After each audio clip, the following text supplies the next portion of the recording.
Oke, halo teman-teman semuanya, selamat malam. Apakah suara saya terdengar? Jelas ya, Faizal ya. Oke, selamat datang teman-teman, Sobat Perempuan Berkisah di acara Ngobrol Santai. Perkenalkan, saya Angel dari Komunitas Perempuan Berkisah dan juga mewakili Yayasan Perempuan Indonesia Tumbuh dan Berdaya atau Peribudaya, yaitu sebuah organisasi non-profit yang menaungi komunitas perempuan berkisah dan juga mendukung terselenggaranya acara malam hari ini. Senang sekali malam ini bisa bertemu teman-teman semua, walaupun secara virtual, untuk bersama-sama membahas pembelajaran, menambah wawasan, saling berbagi pembelajaran dan pengalaman terkait topik yang akan kita bahas malam ini ya. Teman-teman, acara ngobrol santai ini akan menjadi acara pembuka diskusi berseri berikutnya yang akan perempuan berkisah selenggarakan setiap sebulan sekali. Diskusi berseri ini nanti akan menggali pembelajaran dan praktik baik dari proses konseling dan pendampingan korban yang setiap hari dilakukan oleh tim konselor, juga ada pendamping, ada tim advokasi dari anggota perempuan berkisah dan juga beberapa kolaborator atau mitra yang bekerja sama dengan kita selama ini ya.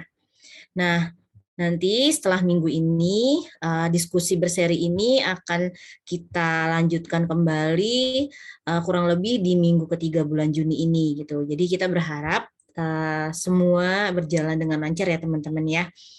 Oke, malam hari ini kita akan berbagi pengetahuan, kita akan sharing, berbagi pengalaman juga dengan salah satu tim konselor perempuan berkisah, yaitu Kak Izul. Halo Kak Izul. Halo Kak Injar.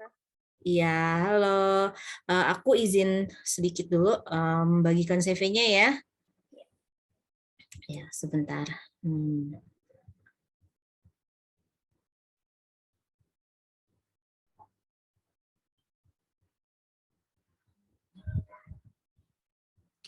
Sebentar.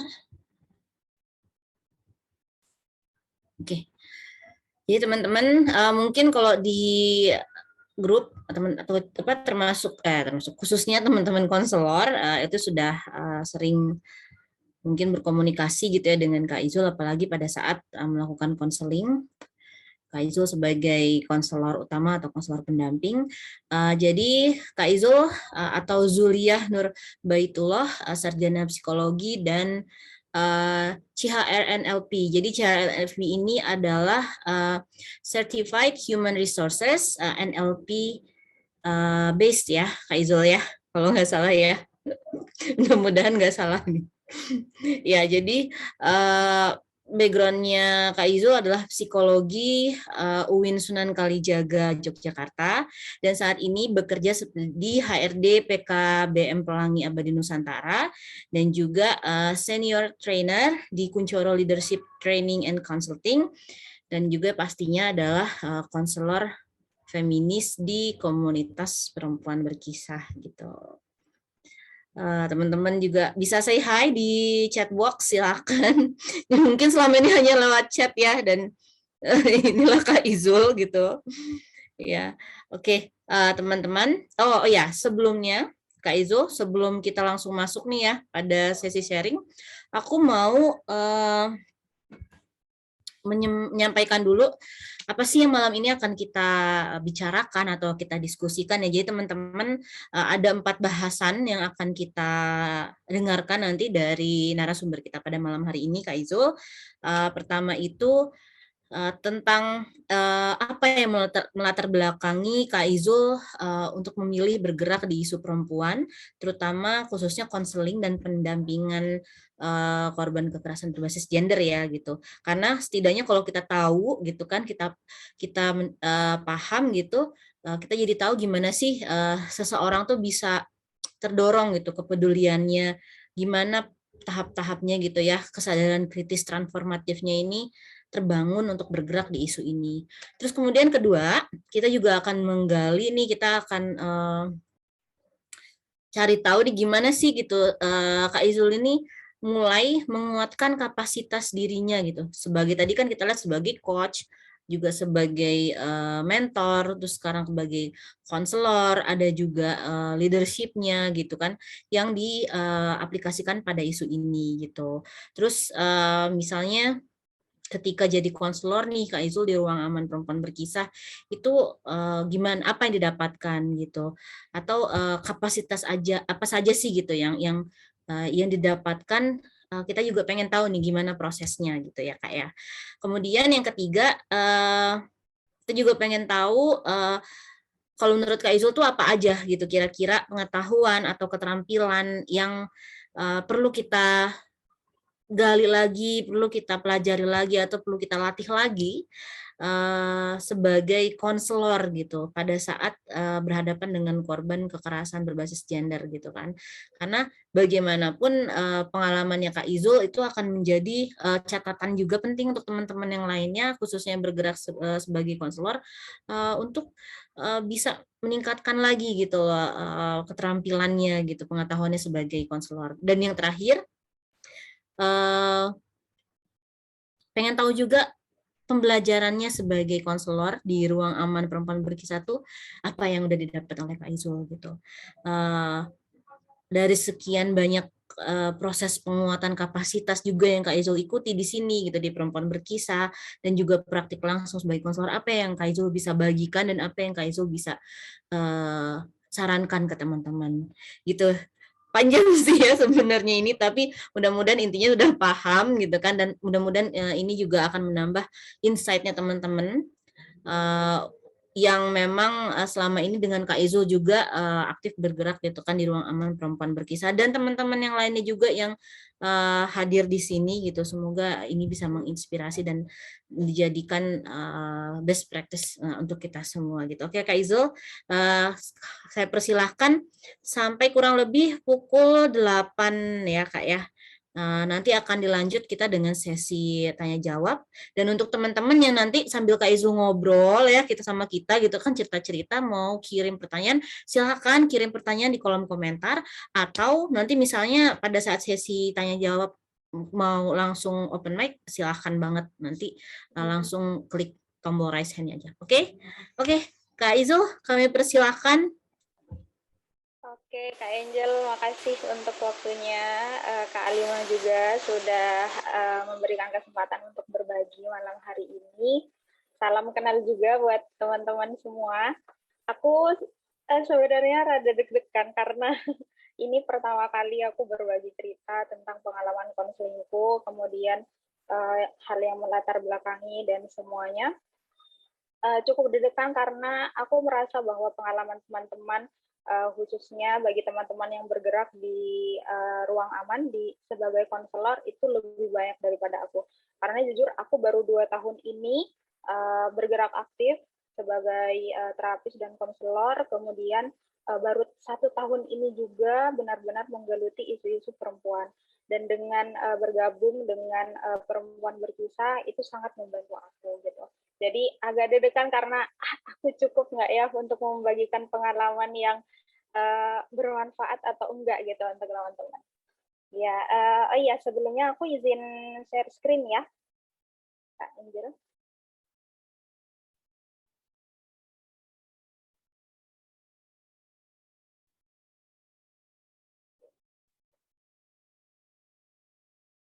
Nah, udah kelihatan kan ya?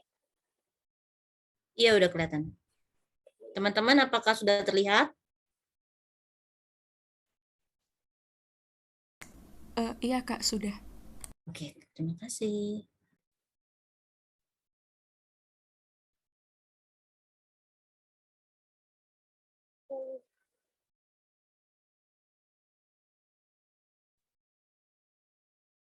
Aku play dulu.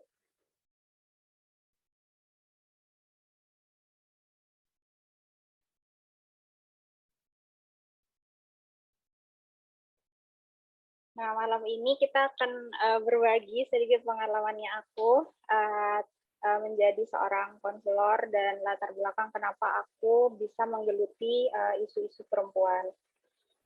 Sebenarnya yang pertama adalah dulu aku juga hari ini aku juga merupakan seorang penyintas ya teman-teman. Jadi saat SD itu aku juga mengalami pelecehan seksual. Pada saat itu aku pulang sekolah, mungkin aku masih kelas 4 atau kelas 5 SD mungkin ya. Jadi pas aku pulang sekolah, ada seorang laki-laki naik motor di sisi kananku, kemudian dia memegang dadaku, kemudian dia pergi kayak gitu. Nah pada saat itu karena aku masih sangat-sangat kecil gitu ya, aku kaget waktu itu dan sampai-sampai aku nge-freeze, otakku nge-freeze, di mana otak sama badanku itu sampai nggak sinkron. Karena saat itu aku benar-benar blank, tapi aku tetap jalan gitu, sampai aku nggak ngerasa kalau aku udah nyampe di rumah. Kemudian waktu itu aku nangis, di rumah itu aku nangis sejadi-jadinya, dan nggak bisa untuk ngomong, sampai nggak bisa ngomong, tapi dari gelagatku, orang tuaku paham kalau kayaknya di jalan terjadi sesuatu gitu.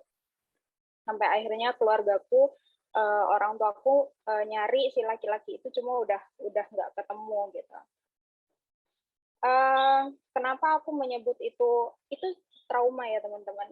Kenapa aku menyebut itu karena sampai aku kuliah mungkin pertengahan semester, aku nggak bisa kalau ada laki-laki yang jalan di sisi kananku. Jadi aku langsung bakal otomatis defense gitu, karena aku ngerasa aduh kayaknya akan terulang kembali kayak gitu. Aku secara otomatis memoriku merecall masa lalu gitu. Itu yang pertama. Yang kedua adalah di daerahku, aku berasal dari rumpun Madura. Cuma yang harus teman-teman garis bawahi adalah yang aku sampaikan itu tidak terjadi kepada semua rumpun Madura dan mungkin tidak terjadi di semua daerah kayak gitu. Jadi di daerahku itu masih sangat kental dengan kebiasaan pernikahan dini. Jadi dulu aku punya kawan, dia rumahnya di belakang rumah aku. Saat umurnya 19 tahun, aku masih ingat dia 2 tahun di atasku, dia 19 tahun, kemudian di umur segitu dia sudah 3 kali menjanda. Nah, saat kedua kalinya, pas dia udah 2 kali menjanda, dia belum menikah untuk ketiga kalinya. Tapi dalam proses 2 kali itu, saat dia menjadi janda, dia dikatain sama orang-orang kayak dia dikasih label bahwa kecil-kecil udah janda kayak gitu. Kemudian pas dia mau menikah dengan suami ketiganya, dia kembali dilabeli bahwa kok anak ini beruntung banget udah 2 kali janda tapi dapat perjaka gitu. Itu yang bikin aku kok kenapa nggak adil banget gitu. Padahal pernikahan dini itu disetting untuk 2 orang, untuk satu pasangan.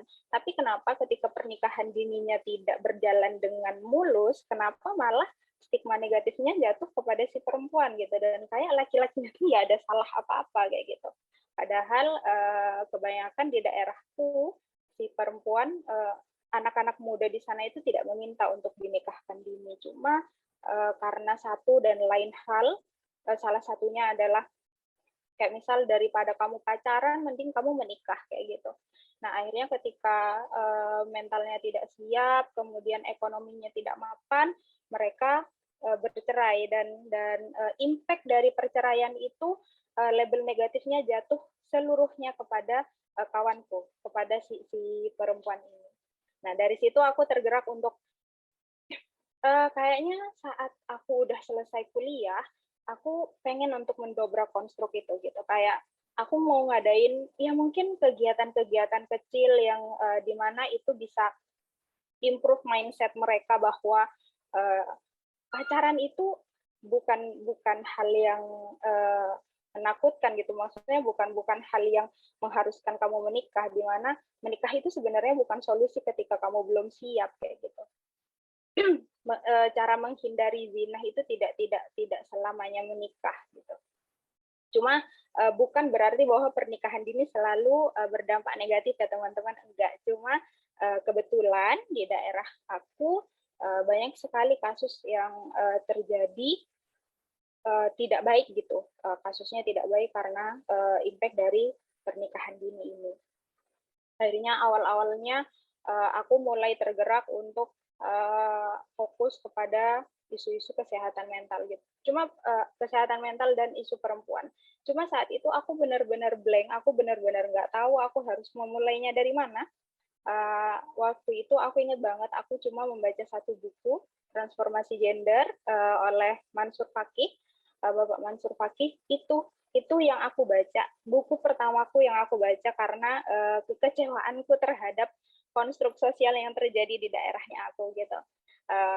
Kekecewaanku terbesar adalah kok aku nggak bisa ngapa-ngapain gitu. Kemudian yang kedua aku juga takut, aku nih meskipun kebetulan orang tua aku juga cukup fanatik sama pendidikan, tapi aku takut bahwa orang tua aku tidak menjaminku bahwa aku juga aku bisa untuk menjadi korban pernikahan dini kayak gitu. Nah, kemudian apa yang dilakukan? Yang pertama aku nonton YouTube. Aku nonton YouTube nih pasti. Gimana sih caranya healing dari trauma gitu. Karena aku nggak mau nih setiap cowok yang jalan di sampingnya aku takut sama dia. Karena kan nggak mungkin setiap laki-laki melakukan hal yang sama gitu. Dan mau sampai kapan juga aku dibayang-bayangi oleh ketakutan kayak gitu. Aku ngerasa itu nggak adil karena aku yang dilecehkan, kok aku yang menderita berkepanjangan gitu. Harusnya orang itu dong kayak gitu. Nah itu aku udah saat kuliah aku mulai muncul pemikiran yang seperti itu. Cuma karena waktu itu lingkunganku tidak ada yang istilahnya aktif bergerak di bidang feminisme, jadi pengetahuanku, proses pencarianku masih sangat minim sekali. Kemudian akhirnya aku mengikuti pelatihan dan sertifikasi hipnoterapi itu pure untuk mengobati diriku sendiri. Awalnya aku nggak ada nggak ada kepikiran untuk aku bakal ngebantu orang atau aku bakal menjadi seorang fasilitator gitu, nggak ada. Cuma akhirnya karena aku mengikuti hipnoterapi, waktu itu aku dikasih tugas untuk mencari ini konseling, di mana aku harus konseling satu paket dengan hipnoterapi. Nah, dari situ aku kecanduan. Dari situ aku kecanduan mendengarkan cerita orang. Dari situ aku kecanduan untuk membantu gimana sih caranya keluar kayak gitu dari ini dari trauma kayak gitu. Apalagi kasusnya sama seperti aku, kekerasan berbasis gender.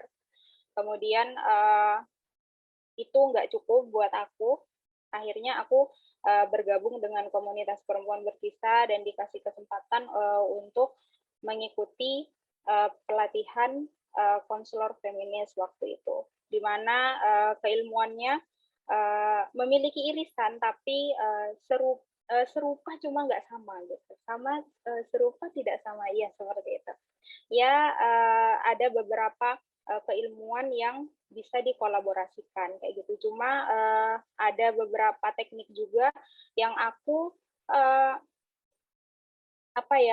ada beberapa teknik yang tidak bisa dilakukan ketika kasusnya adalah kekerasan berbasis gender gitu. Intinya tantangan banget berada di tim konselor feminis, itu tantangan banget buat aku, tapi aku sangat enjoy berada di sana karena aku sangat banyak belajar dari kasus-kasus konsili yang aku tangani bersama teman-teman gitu. Kemudian apa yang aku pelajari di sertifikasi yang aku ikuti. Yang pertama aku mengikuti Basic Principle of Counseling Psychology. Di sini itu pure membahas tentang hal-hal basic ketika kamu mau jadi konselor. Kayak teknik konseling yang baik gitu gimana biar kamu langsung dapat inti permasalahannya apa, benang merahnya apa, kayak gitu. Gimana caranya kamu menggiring konselingmu ke banyak pintu kayak gitu, ke banyak pintu solusi, di mana biarkan dia yang memilih kayak gitu. Kemudian perbedaan antara konseling dan coaching itu apa gitu. Nah, bahkan sampai setting ruangan pun aku belajar itu gitu, kayak kursi sebaiknya ada di mana gitu. Kemudian kamera sebaiknya ada di mana. Cara duduk kita itu gimana gitu. Nah, di basic principle ini aku juga belajar teknik-teknik kan, di mana saat aku menjadi konselor feminis itu bikin aku ada beberapa hal intinya yang tidak bisa aku implementasikan di saat aku menjadi seorang konselor feminis gitu. Kemudian yang kedua adalah advanced counseling skill, di mana ini aku pure mempelajari perihal teknik-teknik pendukung yang bisa mendukung aku menjadi seorang konselor gitu. Nah, kalau overall sih banyak yang dipelajari, cuma aku ingin berbagi tentang 4 hal ini. Yang tidak lain adalah komponen dari konseling yang aku pelajari di basic principle gitu. Yang pertama adalah relationship. Relationship itu gimana caranya kita rapuh dengan konseli. Nah, ini kenapa saat aku berada di konselor feminis itu sangat menantang, karena di saat aku mempelajari tentang relationship ini untuk membangun rapuh, misalnya aku dituntut untuk membangun kedekatan dari body language, kayak aku melakukan matching mirroring, kayak dia duduknya gimana, aku mengikuti kayak gitu, atau dia posisinya kayak gini saat cerita sama aku, berarti aku juga harus mengikuti kayak gitu. Jadi aku mendapatkan kepercayaan dia, gimana caranya dia nyaman sama aku itu dari bahasa tubuhku kayak gitu. Kemudian gimana caranya aku mendirect bahwa aku itu punya empati dan simpati kepada kamu kayak gitu. Kemudian aku adalah tempat yang aman dan hangat untuk kamu bercerita, itu dari gestur mimik dan gestur tubuh kayak gitu. Sementara di perempuan berkisah itu sangat memudahkan konselinya, sangat memudahkan gitu, dimana ketika konselinya tidak siap untuk face to face, kita boleh telepon atau chat. Nah, itu yang menjadi tantangan buat aku gitu. Gimana caranya aku membangun rapuh, mendapatkan kepercayaan dari chat kayak gitu, yang biasanya aku menirunya melalui cara duduknya. Sekarang gimana caranya aku meniru pola bahasanya kayak gitu. Itu tantangan banget buat aku, teman-teman. Dan aku enjoy akan itu karena itu menstimulus aku untuk oh ya, aku harus cari gimana caranya chat itu juga bisa menginfluence dan bisa bikin konseli itu trust sama aku gitu. Gimana caranya empati dan simpatiku itu sampai kepada konseli dengan ketikan kayak gitu. Dengan ketikan, dengan chat gitu. Nah, kemudian yang kedua adalah problem identification. Gimana caranya aku mendapatkan benang merah itu secepat mungkin kayak gitu. Itu aku pun diajari teknik itu, karena kan dari cerita yang sangat panjang kita harus pintar-pintar cari momen di mana oh ternyata ini benang merahnya itu problemnya ini kayak gitu. Itu diajari teknik untuk cepat menemukan itu. Nah, yang ketiga adalah goal, di mana dulu saat mengikuti pelatihannya, goal yang dimaksud adalah gimana caranya kita mendirect sebuah mindset agar konseli kita memiliki perubahan kognisi atas realitas dia gitu. Gimana saat oh aku tuh manusia yang paling nggak beruntung kayak gitu. Nah, aku tuh perempuan yang paling hina karena aku mengalami kasus ini. Nah, itu dipelajari gimana caranya kita membalikkan mindset itu. Dan di konselor feminis aku juga sangat belajar tentang itu, gimana caranya ketika konseli kita merasa oh aku tuh perempuan yang paling kotor kayak gitu. karena aku mengalami pelecehan seksual. Nah, itu gimana caranya aku membalik mindset itu, aku belajar banget. Karena waktu itu aku masih ingat banget di pelatihan konselor feminis, Mbak Alimah menekankan bahwa untuk menjadi konselor feminis yang lebih dulu lepas dari konstruk itu kamu gitu, fasilitatornya, konselinya gitu. Karena gimana caranya kamu mau mendirect bahwa konseli ini masih perempuan yang berharga ketika kamu tidak memiliki pemahaman itu gitu, ketika kamu tidak memiliki pemahaman feminis gitu. Nah itu aku mempelajari tentang itu.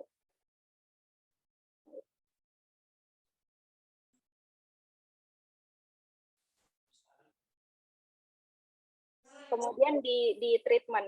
Nah, kalau di treatment ini perbedaannya adalah saat di basic principle aku itu diajarin untuk berarti treatmentnya adalah misal journaling atau treatmentnya adalah hipnoterapi gitu atau treatmentnya adalah relaksasi.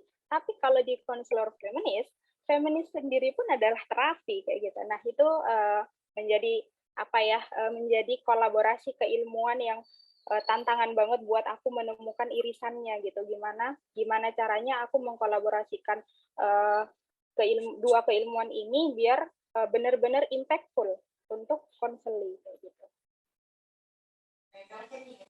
Nah, yang selanjutnya adalah advanced counseling skill. Seperti yang aku katakan tadi bahwa dua hal ini adalah yang untuk advance itu aku benar-benar belajar mengenai skill pendukung. Yang pertama adalah humor. Nah, aku waktu itu bingung ya, kenapa sih humor tuh harus dipelajari? Karena kan waktu itu konseling yang datang sama kita itu membawa kisah sedih gitu. Bukankah empati dan simpati itu cukup untuk memeluk mereka kayak gitu? Tapi mentorku bilang bahwa kenapa humor itu penting?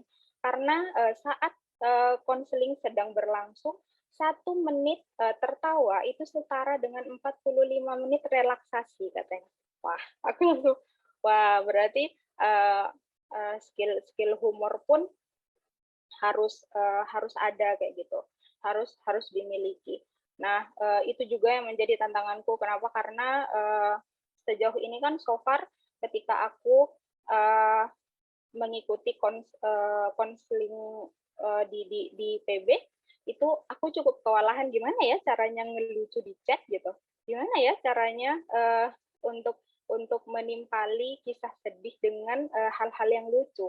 Takutnya konseli menganggap bahwa ketika dia tidak melihat bahasa tubuhku, aku takut konseli menganggap bahwa aku meremehkan ceritanya dengan cara aku melucu kayak gitu. Nah itu yang aku hati-hati banget. Karena jujur sampai saat ini aku belum memakai humor sebagai teknik konselingku saat aku menjadi konselor di konselor PB gitu.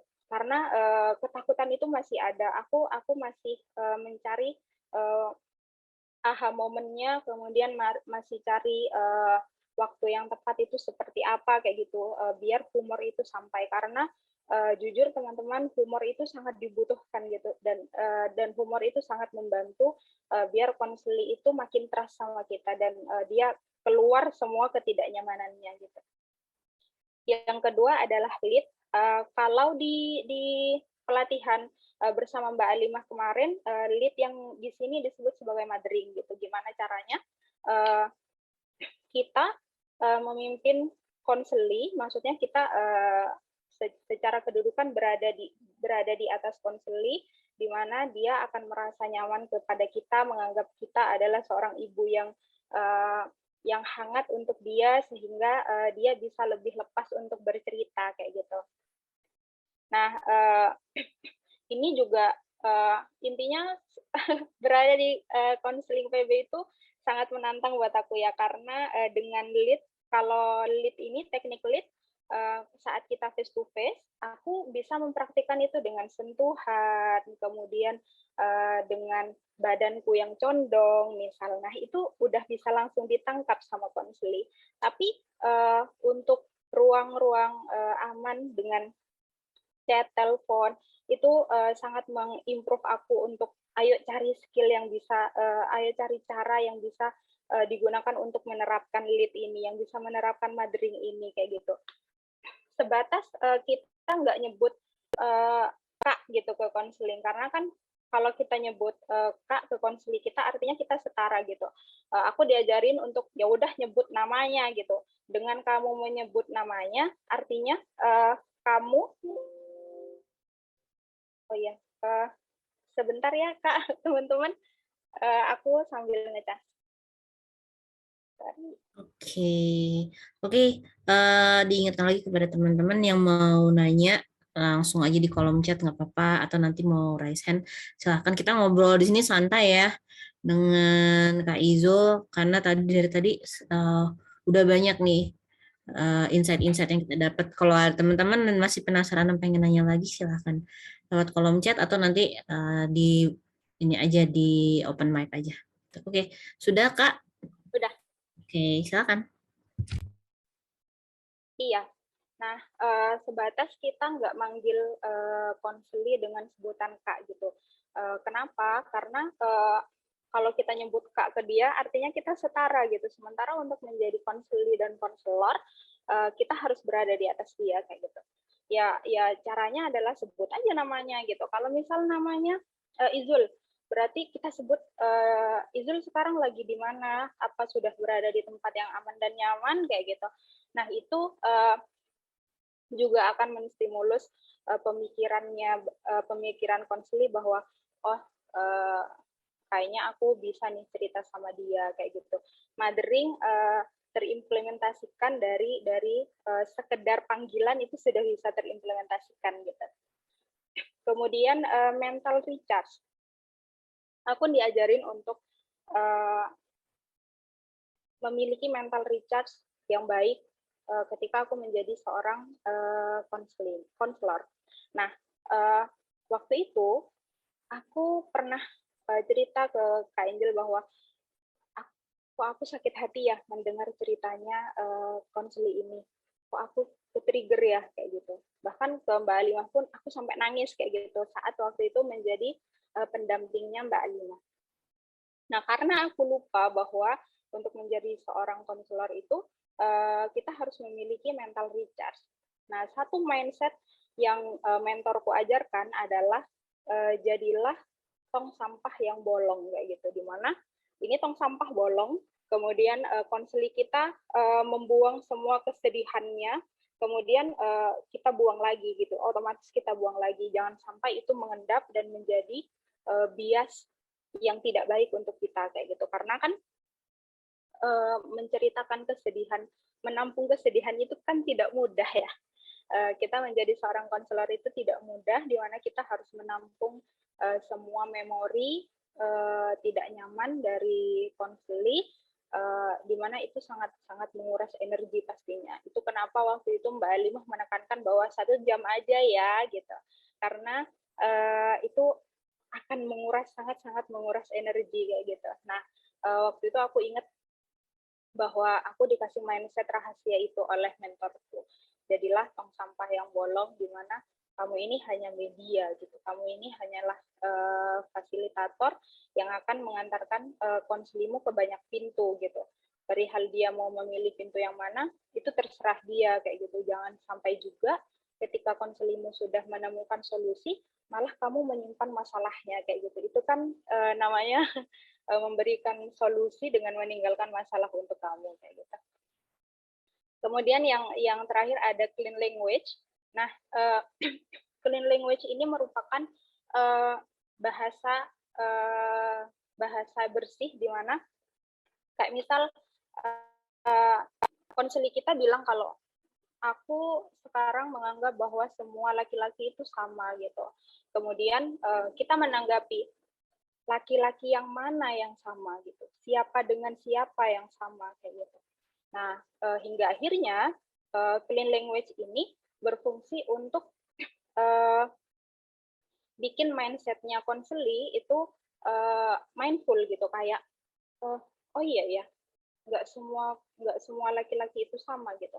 Aku menganggap bahwa semua laki-laki sama karena laki-laki ini aja sebenarnya yang nyakitin aku. Cuma karena impact-nya akhirnya aku menganggap bahwa semua laki-laki itu sama kayak gitu.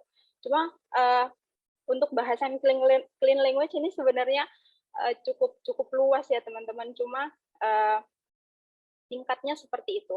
Jadi kita menstimulus konseli itu untuk mindful dan memikirkan lagi mindset-nya gitu. Bahwa biarkan dia menemukan aha momennya, biarkan dia menemukan bahwa oh iya mindset yang sekarang itu ternyata kurang benar kayak gitu. Nah, itu distimulus dengan pertanyaan kayak gitu. Nah, ini yang menurut aku Mas improve. Ini yang harus kita kembangkan lagi kayak gitu.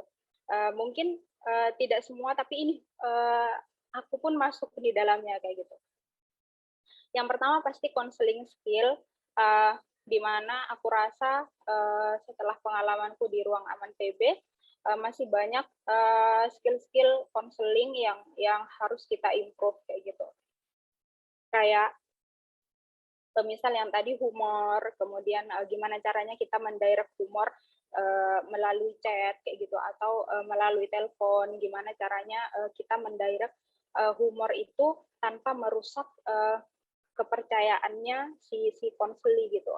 Karena aku melakukan itu, mengalami itu sendiri, bahwa ketika aku melucu, ternyata dia lebih saat face to face ya, ternyata si konseli ini lebih trust gitu. Ternyata dia lebih percaya sama aku, kemudian dia lebih enjoy kayak gitu, dari cara duduknya yang tadinya nyender, dia bisa lebih maju, yang artinya ketertarikannya dan kepercayaannya itu mulai meninggi kayak gitu. Kemudian pasti clean language, di mana Mbak Alimah memberikan kesempatan 1 jam, di mana dengan clean language ini kita benar-benar bisa menemukan benang merah dan memberikan solusi yang tepat kayak gitu, meskipun durasinya singkat kayak gitu. Kemudian jam terbang pastinya aku pun untuk diriku sendiri, aku nggak cuma mengasah jam terbang di PB, tapi aku berusaha untuk di luar itu, karena setiap aku selesai konseling, aku pasti mengevaluasi gitu, dan kerap banget, sering banget minta maaf ke Kak Angel, karena aku ngerasa kalau wah aku belum oke nih kayak gitu, teknik yang aku pakai belum maksimal, kemudian pasti konselingnya pun belum se-impactful itu nerima sesuatu dari aku kayak gitu. Karena kan aku ingat banget bahwa Mbak Alimah bilang tujuan dari konseling feminis itu jangka pendeknya adalah gimana caranya dia jadi penyintas, kemudian jangka panjangnya syukur-syukur dia bisa memberikan gebrakan yang baru kayak gitu. Nah, aku selalu khawatir karena takutku aku dengan konseling itu belum bisa untuk menjadi penyintas, meskipun aku tahu bahwa proses sembuh itu tidak instan gitu, tapi aku pengennya konseling yang sejam itu cukup untuk menjadi dasar, cukup menjadi bekal untuk dia benar-benar improve dirinya menjadi seorang penyintas kayak gitu. Nah, kalau yang ke preposcaling, aku sih punya pikiran untuk kayaknya enak ya kalau ada form scaling gitu untuk konseli, kayak misal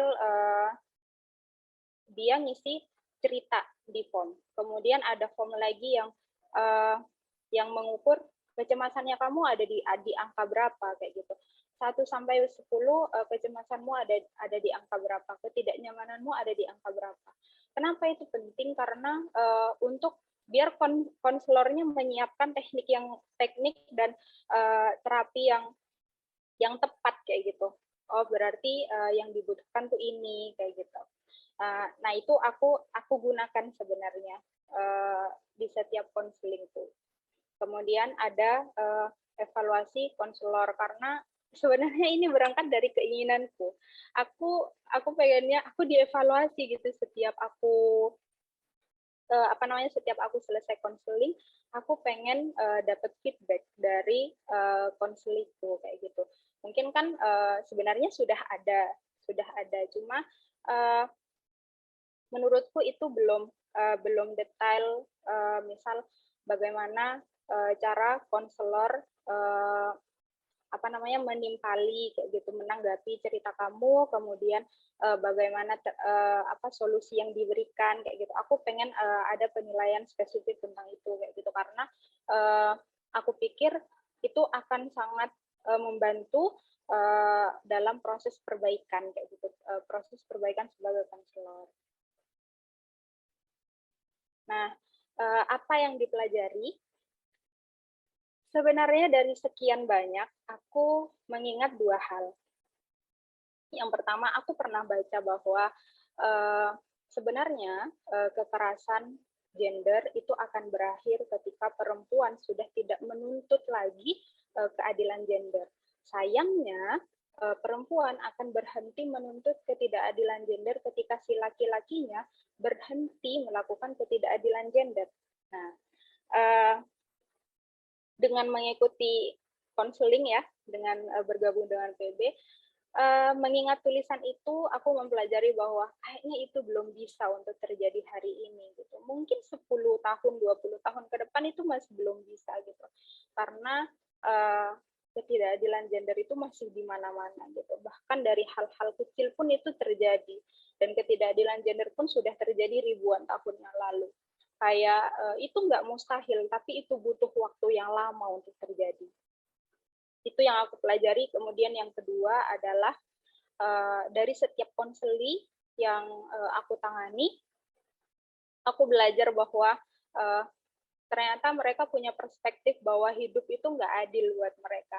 Cuma aku bisa menanggapi bahwa justru hidup tuh adil karena hidup tidak adil untuk siapapun gitu. Justru hidup itu sangat adil karena dia nggak adil untuk siapapun. Nah, ketika aku ingin mendirect mindset itu sebenarnya. Karena kenapa? Ketika konseliku punya mindset yang seperti itu, dia nggak akan lagi untuk meratap-ratap di sakitnya kayak gitu. Dia akan percaya bahwa hidup itu adalah sebuah siklus. Meskipun itu nggak mudah, meskipun itu nggak sebentar, tapi aku yakin bahwa mindset itu bisa menjadi bekal kayak gitu. Karena ketika konseli punya mindset yang seperti itu, dia akan berpikir dia akan lebih mudah untuk sembuh karena dia akan berpikir bahwa sakitnya yang dahulu adalah sebuah pembelajaran yang akan mengantarkan kepada kebahagiaan kayak gitu. Karena kembali lagi hidup itu siklus kayak gitu. Aku pengen nanamin itu. Aku ingin mendirect mindset itu. Meskipun mereka menganggap bahwa hidup itu tidak adil, justru hidup itu sangat adil karena dia nggak adil kepada siapapun gitu. Dia semua orang itu mengalami sakit dengan porsi dan cara yang berbeda-beda gitu. Dimana artinya kamu harus keluar dari zona ini gitu. Kamu harus sebagai perempuan, kamu harus percaya bahwa dirimu itu berharga dan berdaya. Sampai akhirnya ya ayo bahagia kayak gitu. Temukan caramu gitu. Yes, sudah. Terima kasih dari aku. Aku ngomong banyak banget. Terima kasih teman-teman. Iya, terima kasih Kak Izul. Wah, banyak banget ini. Mungkin teman-teman juga sambil nyatet mungkin kali ya. Karena banyak banget tadi poin-poinnya sebenarnya yang aku juga sempat catat kayak tadi gimana sih sebagai konselor kita melakukan persiapan ya. Karena teman-teman juga pasti pernah deh gitu ya, apalagi yang teman-teman konselor tuh merasakan ketika sedang melakukan konseling tuh terkadang kita nggak fully prepare gitu kan. Jadi uh, pada saat melakukan konseling tuh ada kendala-kendala. Jadi tadi kayak membangun hubungan ya, relationship, kemudian identifikasi masalah itu juga penting. Dan tadi yang menarik itu adalah membuat goal perubahan kognisi atas realitas. Artinya berarti itu tadi teman-teman kita mesti fully prepare sebelum kita melakukan konseling. Buat goal ini juga bisa jadi sebagai target kita. Jadi nanti ketika kita melakukan konseling tuh kita bisa mengarahkan gitu kira-kira kita mau kemana gitu ya arah pembicaraan dialognya dengan konseling gitu dan goal ini tercapai nggak pada saat itu atau mungkin kayak fase mungkin pada sesi pertama kita hanya mendengarkan atau apa tapi apa yang mau kita dapat dari situ gitu kan ya terus juga tadi yang menarik tentang menyisipkan humor memang itu nggak mudah Kak Izul Itu nggak mudah, tapi itu sangat insightful juga, bahwa artinya kalau kita bisa menyisipkan humor itu juga ternyata secara tidak langsung membantu konseli untuk melakukan relaksasi ya. Nah, itu keren keren banget sih. Itu banyak banget pokoknya catatan-catatannya teman-teman, mungkin ini juga kali ya, mungkin udah nyatet, dan mungkin nanti boleh, kalau boleh di-share Kak Izul PPT-nya, karena sangat bagus sekali. Terus tadi ada istilah clean recharge, clean language, itu bagus banget gitu ya. Kayak clean language itu ternyata kalau secara apa ya, singkatnya tuh kayak make it clear gitu ya. Jadi kalau konsuli buat statement apa, kita harus breakdown lagi tuh maksud dia apa, sampai dia sadar, oh ya ternyata nggak juga ya gitu. Ternyata apa yang aku pikirkan nggak juga ya gitu. Itu salah satu ini sih metode yang menarik Kak Izul. Terima kasih, dan terima kasih juga tadi ada masukannya bahwa pre-post scaling penting juga, dan form evaluasi mesti harus lebih detailkan lagi gitu ya. Wah, aku sampai speechless sebenarnya. Tapi memang intinya teman-teman, kalau yang aku dapat tadi itu adalah sebagai konselor ya, kita juga memang harus dalam melakukan konseling ya, kita harus mempersiapkan diri kita dulu gitu. Tadi kan ada istilahnya bahwa kita harus jadi tong sampah yang bolong gitu kan. Nah, terkadang kita memang pada saat melakukan konseling itu belum siap seperti itu, dan akhirnya kita sendiri yang jadi overwhelming. Itu kan itu yang memang mungkin sering terjadi gitu kan dengan kita gitu. Oke, aku akan bacakan dulu nih, ada respon, ada komentar, dan ada pertanyaan juga nih dari teman-teman ya. Kayak itu aku bacain. Pertama dari Esti Wulandari, Mbak Izul, semoga selalu sehat. Izin aku belum bisa aktifin mic. Aku mau nanya nih Mbak, gimana caranya memaksimalkan empati yang konselor miliki ketika melaksanakan sesi konseling secara online? Mbak, terkhusus pada sesi awal, diriku terkadang kesulitan di bagian ini. Nah, mungkin bisa dijelaskan Kak Izul, dijawab gitu, gimana secara membangun empati di awal gitu. Iya, terima kasih Kak. Nah, sebenarnya untuk empati ini juga apa ya? Aku cukup lama untuk mempelajari ini, karena empati itu juga ada korelasinya dengan insting. Kita nggak bisa untuk apa namanya membohongi insting kita. Kalau kita nggak aware sama dia, ya kita nggak aware kayak gitu. Tapi untuk menjadi seorang konselor, kita dituntut untuk selalu aware apapun kasus itu kayak gitu. Karena kan kadang misal kasusnya relate sama kita, sampai akhirnya aku nggak mau nanganin ini karena aku mengingat luka masa lalu aku kayak gitu. Nah, gimana caranya untuk membangun empati yang full gitu ke konsili kita? Yang pertama, pastikan bahwa kita benar-benar netral. Pastikan bahwa kita tuh nggak ada di emosi manapun. Jangan sampai kita ada di posisi yang terlalu bahagia, atau jangan sampai kita ada di posisi justru kita sedang sedih, atau kita dengan cerita konseli justru kita terstimulus merecall memori masa lalu kita di mana memorinya nggak enak. Jadi yang pertama itu usahakan bahwa kita tuh ada di posisi yang netral. Kemudian yang kedua adalah upayakan kita benar-benar menghayati apa yang dia ceritakan. Kayak teman-teman, aku benar-benar percaya bahwa dengan kita melakukan matching mirroring, itu kita benar-benar masuk ke diri dia tapi nggak masuk full ya. Maksudnya kita menyisahkan diri kita, tapi sebagian dari diri kita masuk ke dia. Matching mirroring yang dimaksudkan adalah kayak kita meniru cara duduknya, mimiknya. Nah, dengan meniru mimik, itu justru kita menstimulus diri kita untuk setara sama dia, tapi secara posisi dia menganggap kita seorang ibu kayak gitu. Itu dari bahasa tubuh, kemudian dari mimiknya, kemudian kita benar-benar hayati ceritanya kayak gitu. Itu akan menstimulus empati kita sama si konseli ini. Kemudian kenapa matching mirroring itu juga sangat dibutuhkan. Aku juga mempraktikkan itu karena aku pernah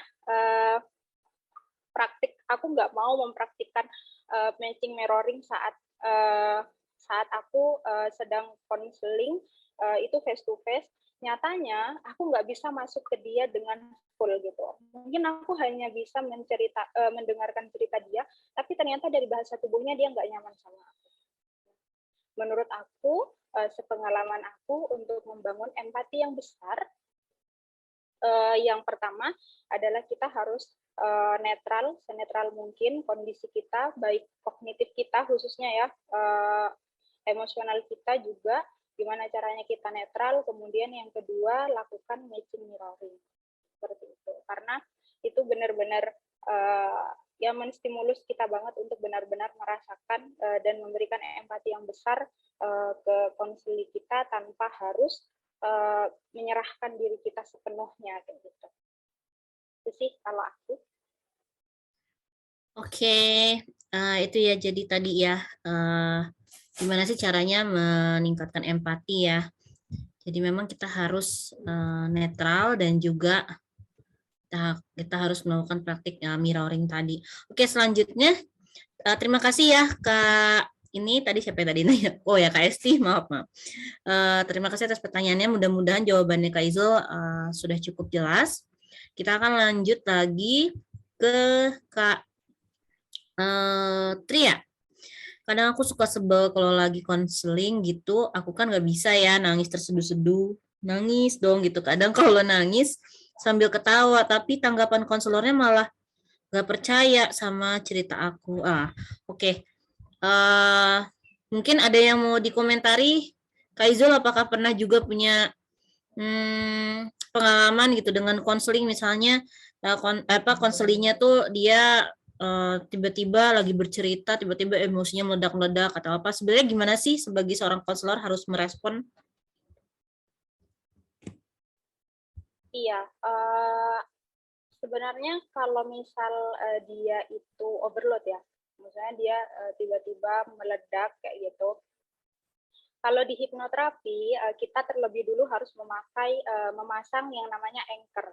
Nah, anchor yang dimaksudkan adalah sebelum dia benar-benar deep banget, kita sugestikan bahwa ketika kamu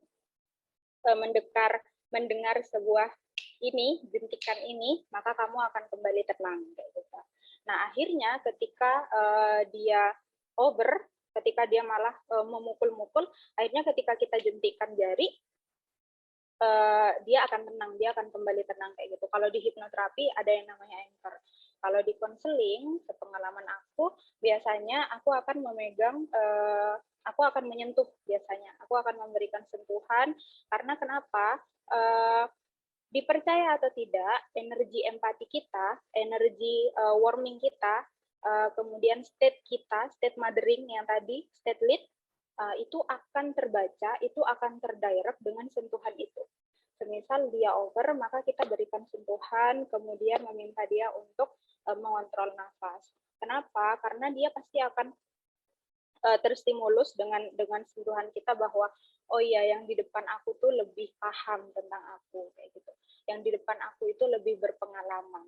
Yang artinya aku bisa menyerahkan diriku ke dia kayak gitu. Nah, sampai akhirnya sentuhan itu akan menstimulus dia untuk tenang gitu. Jadi anchor yang dimaksudkan dalam konseling, kalau sejauh ini yang aku lakukan itu dengan sentuhan kayak gitu.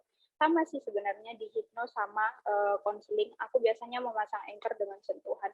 Bedanya adalah kalau di hipno dia deep dulu, dia relax dulu sampai deep, tapi kalau di saat konseling aku bisa kapan aja kayak gitu. Aku bisa kapan aja memberikan sentuhan untuk menstimulus dia tetap tenang gitu. Pastinya kita tuh sebenarnya ada teknik silence di konseling itu, ada teknik silence di mana dengan memberikan sentuhan kemudian kita menatap dia, direct bahwa kamu harus tenang kayak gitu, dia akan menangkap itu gitu. Silent, kemudian pegang tangannya dengan lembut, bahasakan, pasang state bahwa kamu adalah seorang ibu, dia pasti akan tenang sendirinya. Sepengalaman aku seperti itu. Oke, gimana kalau konselingnya secara online gitu, kayak yang di perempuan berkisah saat ini lakukan itu kan pasti agak bingung ya. Mungkin kalau via telepon kita bisa menunjukkannya tuh responnya via suara gitu. Gimana kalau misalnya via chat gitu dan via via suara juga gimana sih eh, Kak Izul harusnya seorang konselor itu menyikapi gitu, apakah hanya diam saja gitu atau bagaimana gitu? Iya, eh, itu juga jadi PR banget sih buat aku. Tapi aku mungkin berpikirnya seperti ini. Jadi pasang anchor di awal bahwa semisal nanti saat bercerita ternyata ada hal yang men-trigger diri kamu sampai akhirnya kamu menangis tersendu-sendu, ingat bahwa aku masih ada di sini dan kontrol nafas kamu kayak gitu. Kemudian itu pasang anchornya di awal. Nah, ternyata sampai pertengahan itu benar terjadi, maka ulang anchornya. Misal namanya Tria. Tria, aku ada di sini, kamu boleh menangis, tapi jangan lupa tetap atur nafas kamu kayak gitu. Karena nafas dalam, dengan kita menarik nafas yang dalam 2-3 kali saja itu bisa merelaksasi tubuh kayak gitu. Akhirnya dengan dia menarik nafasnya pasti tubuh akan segera merespon untuk oh ya kalem kalem kalem. Oke, terima kasih Kak Tria. Semoga Kak Tria nanti nggak ketemu lagi ya dengan konselor seperti itu. Jangan bersedih Kak, semangat. Oke, pertanyaan selanjutnya dari Kak Afif ya. Terima kasih Kak Izul sudah banyak diingatkan dalam melakukan konseling karena aku sering panggil konseling dengan sebutan Kak dan durasinya lebih dari 1 jam dan benar Kak aku juga pernah perlu belajar untuk pembawaan dengan rileks. Mungkin ini lebih ke pengalaman teman-teman ya sebagai konselor gitu. Kadang pembawaan kita tuh mungkin karena tadi kita kurang siap atau apa, jadi kayak kita tegang gitu ya Kak Izul ya. Atau mungkin sebenarnya kita udah siap dari awal, tiba-tiba ada kejadian apa itu yang akhirnya ngedistract pikiran kita dan kita juga jadi tegang. Nah, kalau misalnya dalam kondisi kayak gitu, Kak Izul, kan kita artinya jadi konselor tuh agak rentan ya melakukan konseling. Nah, ada nggak sih tipsnya atau sarannya tuh gimana kalau konselor dalam kondisi seperti itu? Dan misalnya konselingnya nih minta percakapan konselingnya nih alot gitu ya, lebih dari 1 jam dan akhirnya kan bikin energi kita habis gitu kan. Nah itu gimana tipsnya tuh gitu supaya kita bisa lebih asertif ya gitu berkomunikasinya atau gimana?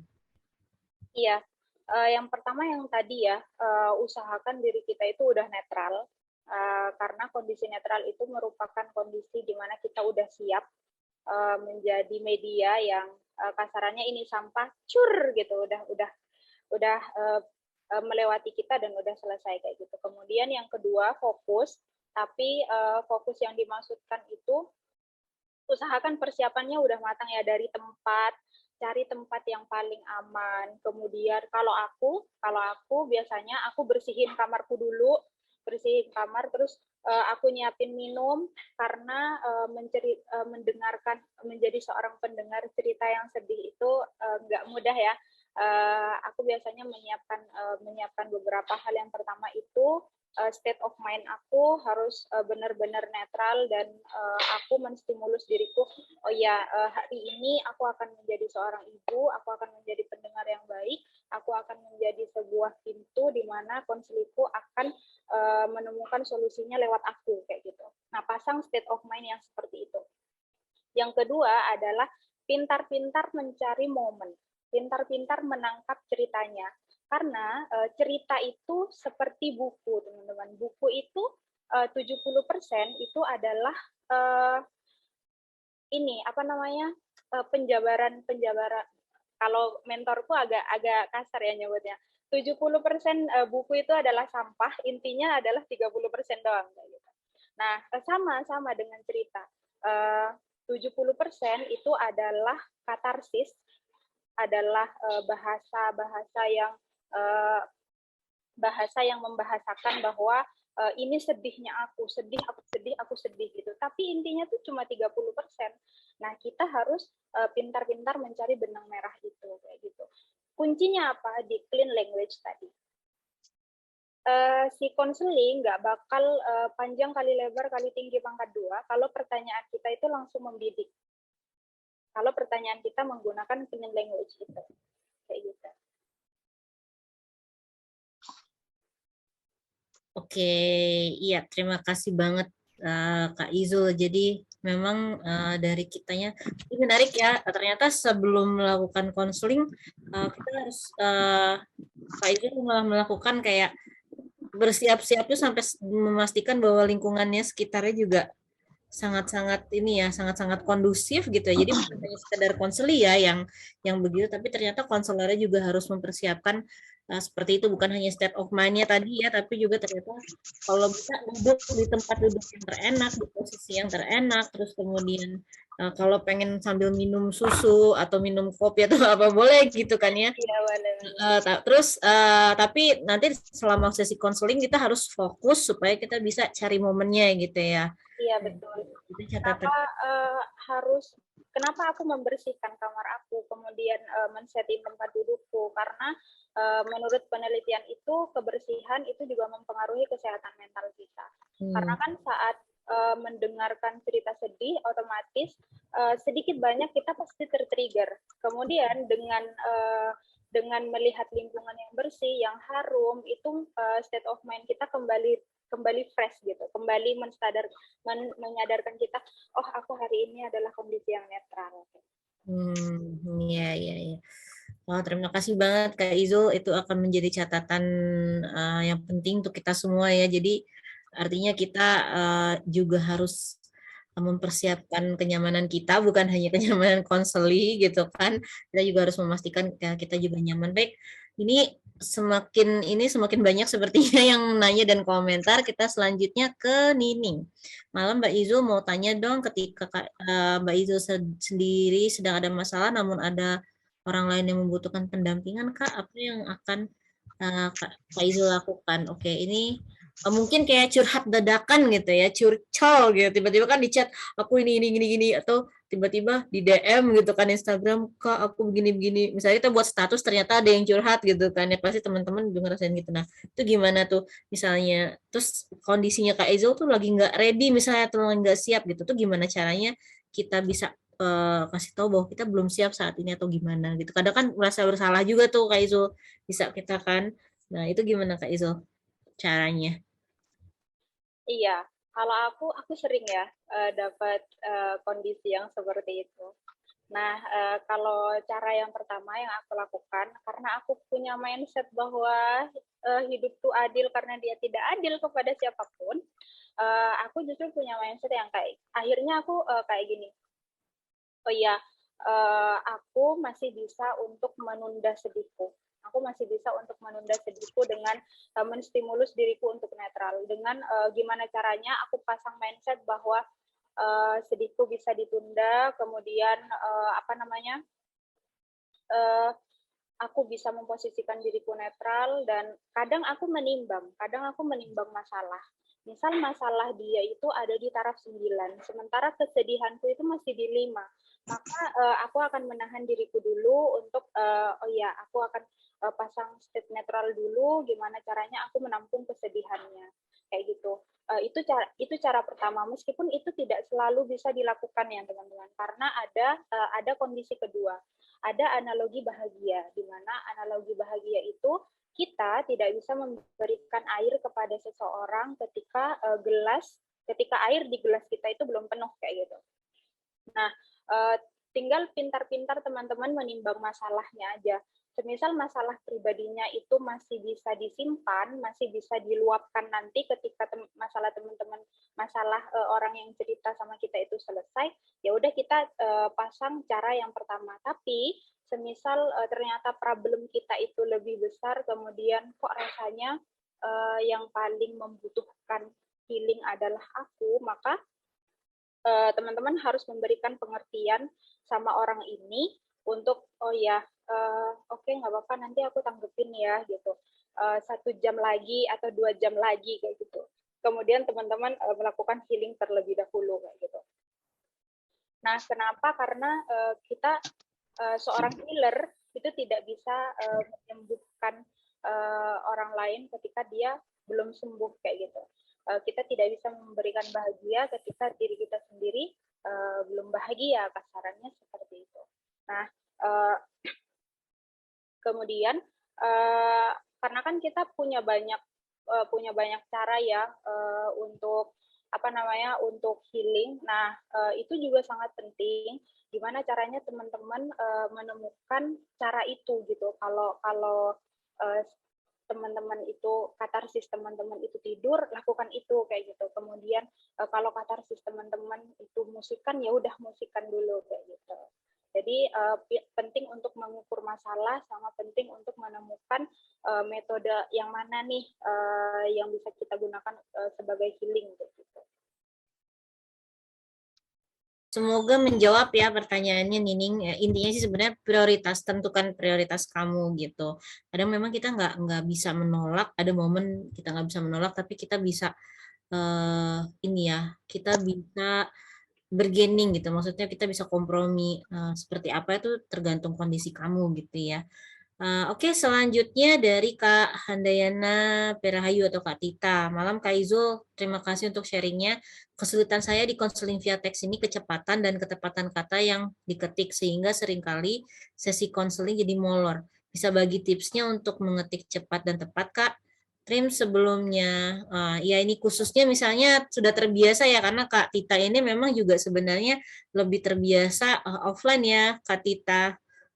Jadi kayak face to face gitu, dan salah satu tantangannya ketika melakukan konseling online ya itu kita harus berlawan dengan waktu. Kadang balas-balasannya sama konselingnya tuh cepet-cepetan gitu kan. Ya, itu yang akhirnya bikin molor gitu jadwal durasi konselingnya gitu. Itu gimana Kak Izo? Ada tips nggak? Gimana supaya cepat mengetik atau gimana? Cepat mengetik. Nah, sebenarnya kalau aku ya, aku tidak terlalu banyak mengetik sebenarnya di saat konseling, karena aku berusaha untuk memahami momen kapan aku harus menanggapi dan kapan aku harus melakukan skill silent. Kenapa? Sebenarnya skill silent itu berfungsi untuk biar dia tuh bisa memvalidasi pikirannya sendiri, perasaannya sendiri. Karena kan banyak konseli yang sebenarnya dia ngetik panjang lebar banget, itu kan sebenarnya hanya butuh validasi. Nah, hanya butuh validasi. Dengan kita melakukan silent treatment, itu akan menstimulus dia untuk, oh iya ternyata yang aku pikirin tuh nggak benar, kayak gitu. Oh iya ternyata yang benar tuh kayak gini, kayak gitu. Aku biasanya minim untuk minim menanggapi. Sekalipun menanggapi, aku menggunakan clean language. Karena kenapa? Karena biar dia tuh nggak banyak gitu. Karena kan kita sekali lagi kita terbatas waktu ya. Biasanya aku memakai clean language itu. Kemudian biasanya aku kayak kata penutup kan, biasanya simpulan atau terapi yang mau kita kasih kan, biasanya itu ketikan yang paling panjang. Biasanya setelah membaca cerita dia di form, itu aku nyiapin dulu terapi apa nih yang mau aku kasih, kemudian penguatan yang seperti apa yang mau aku kasih. Jadi itu aku ketik duluan, terus aku simpen di notes. Nah, setelah hampir konselingnya selesai, nanti baru aku tambahin gitu. Jadi itu akan menghindari typo, kemudian akan menghindari berbulat-bulatnya bahasa, kemudian menghindari juga berputar-putarnya topik gitu. Jadi sebenarnya aku menyiapkan terlebih dahulu kayak gitu. Pagi-pagi aku baca, kalau di chat sama Kak Angel, aku langsung baca kasusnya, kemudian nanti aku nyiapin penguatan seperti apa yang mau aku kasih, kemudian terapi apa yang mau aku sarankan, itu aku siapin dulu gitu, untuk menghindari itu, karena benar-benar sekali kita terbatas sama waktu. Iya, semoga menjawab ya Kak Tita pertanyaannya.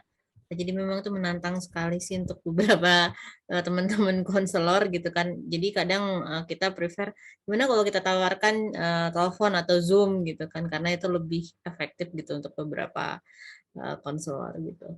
Oke, ini ada komentar juga dari Kak Tria, ada konselor orang lagi cerita malah dia bilang, lu seriusan nggak?"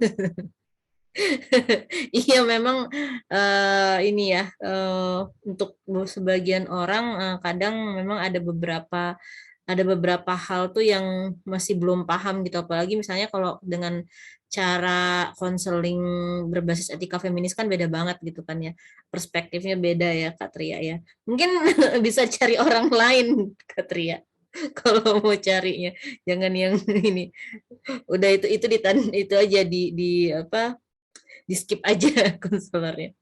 Oke, selanjutnya ada Kak Ayu. Kak, mungkin tadi aku ketinggalan. Aku mau tanya Kak Izo melakukan pelatihan yang bersertifikat itu di mana ya? Mungkin tadi yang pelatihan bersertifikat yang di awal itu bisa dijelaskan lagi Kak Izo sedikit?